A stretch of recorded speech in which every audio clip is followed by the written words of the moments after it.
welcome to the show. I'm Jacquelene Closemore. You're on A1R Psychic Radio and Moonstruck TV.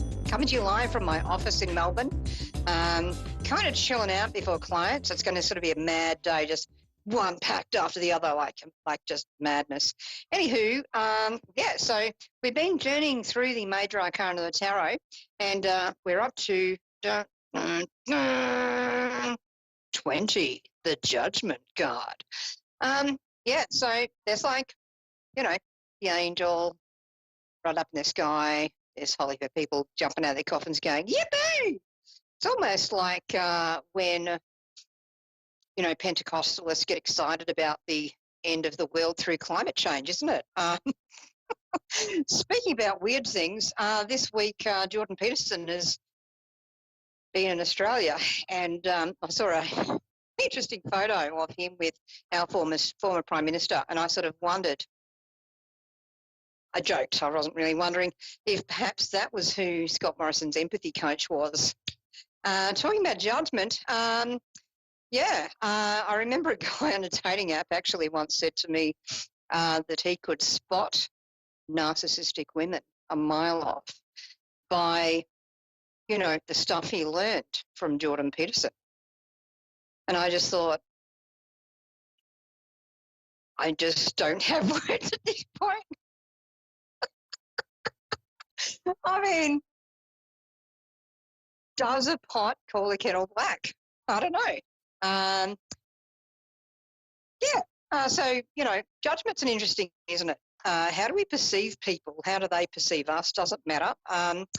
It's also talking in the Judgment card about a rebirth, like rebirthing into this new kind of era. And, the trumpeting of the angel, sort of announcing that that resurrection and change and, what's possible in the new light of day.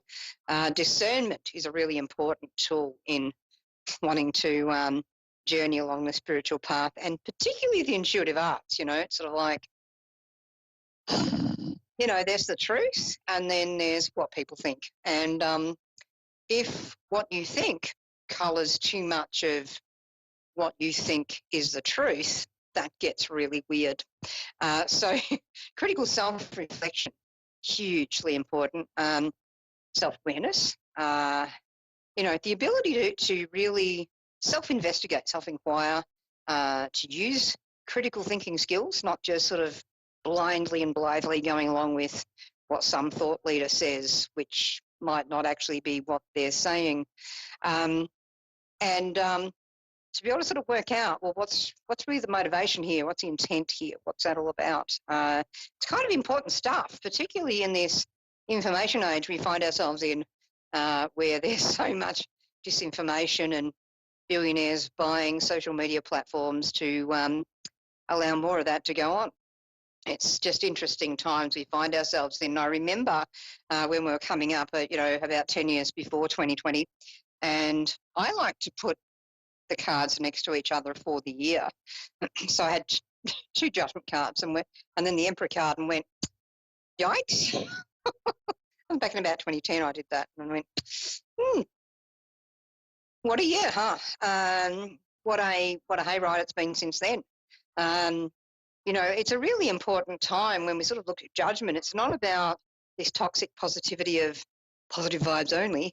It's about actually taking a really good, aware account of things as they are, and maybe the thornier parts of life, the shadowy bits, because light, shadow, object, sun, shadow cast, you need to see both sides to really see the whole picture. Do you only want to look at one side of the moon, for example?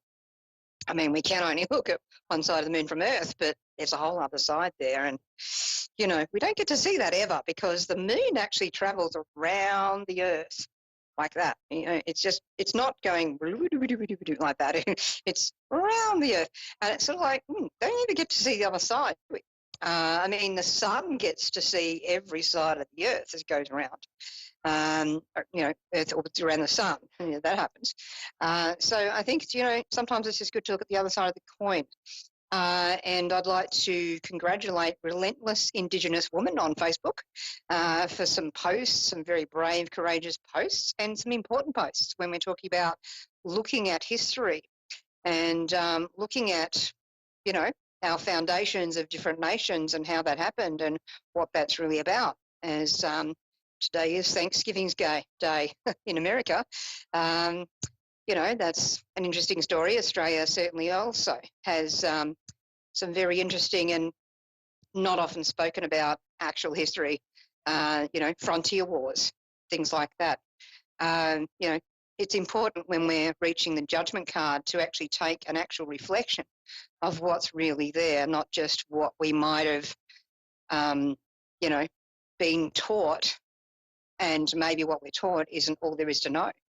Maybe having an inquiring mind means going outside of the parameters of what you've been raised in, how you think, what affects you, and look at what affects other people, look at other cultures, look at other lines of thinking, um, to really kind of get the whole picture. Sometimes I'll purposefully watch or read news that really is tilted in an incredibly biased direction and just go, wow. Firstly, where's journalism gone in the last decade? I think we know. Uh, but it's sort of like the links to which people go, and then you can sort of see when you see that sort of stuff, you go, oh, okay, and I can see how these people think that way because look at what they're hearing. And I actually even remember my own parents saying to me once, well, it has to be true because it's in the newspapers and it's on the television. And I'm sort of like, yeah, that ain't it. But okay, this is where you think it's at. Um, it's crazy, isn't it? So, I mean, you know, what is truth? What is your judgment being formed by? How are you forming your morals, your ethics, what you believe in, what you think other people should believe in? For example, if Uncle Bob is always 3 hours late to a party you invite him to, well, firstly, do you want to keep inviting him? I mean, if it was me, I'd be inviting him 4 hours early compared to the invitation note everyone else is getting, right? And then he's just there in time to chop the onions for me. I think that's a good job for Uncle Bob, don't you? I mean, could be a little bit rude. I don't know. Is it any ruder than him turning up 3 hours late? I don't know. You know, that's where judgment comes in. That's where we really think about what we're doing with people and ourselves. And, you know, is this appropriate? Do we just let things slide or do we address it? You know, these are the sorts of things that as a psychic you sort of need to check in with, because sometimes you can have a client sitting there and what I do when this happens is if they're lying to me, sort of like, why come to a psychic if you're going to lie? It's just, it does my head in a little bit, just a tiny bit. I actually have one eyebrow that just starts raising and higher and higher. And I just wonder when that's actually going to reach my hairline, right? And I also have these lines here in my forehead. I call them the WTF lines. It's like you're saying to me, I can't believe you think that I don't understand what crap this is. I mean, go for your life. I mean, you're paying for my time, but how's this benefiting you? You know, so I think humans are really interesting. You know, they will say what they don't mean and they won't mean what they say sometimes. And sometimes they want to mean what they say, but they don't know how to put it. And that's the thing about being human is we have flaws, we have sensitivities, we have maybe filters going on. There can be projections. Like sometimes someone will say something to you and it's sort of like, who are you trying to convince here? Is it me or is it really just yourself? Because, you know, you're putting a lot of energy into this right now. And I mean, great, but still not buying that. But okay. So, and I think there's a lot to be said about sometimes when you're a very sensitive person, a very honest person, and you're in a corporate environment, that can be quite challenging when people can see that what they're trying to tell you and sell you is just not going in. You're like, you know, like I'm awake, I'm seeing what's going on here. And yeah, it's sometimes just good to be, oh, that's interesting. Yeah, interesting is an interesting word. You know, I mean, if they're wishing you a peaceful life, they'd just say, may have a peaceful life. But if they wish you an interesting life, it's kind of eventful and maybe not calm.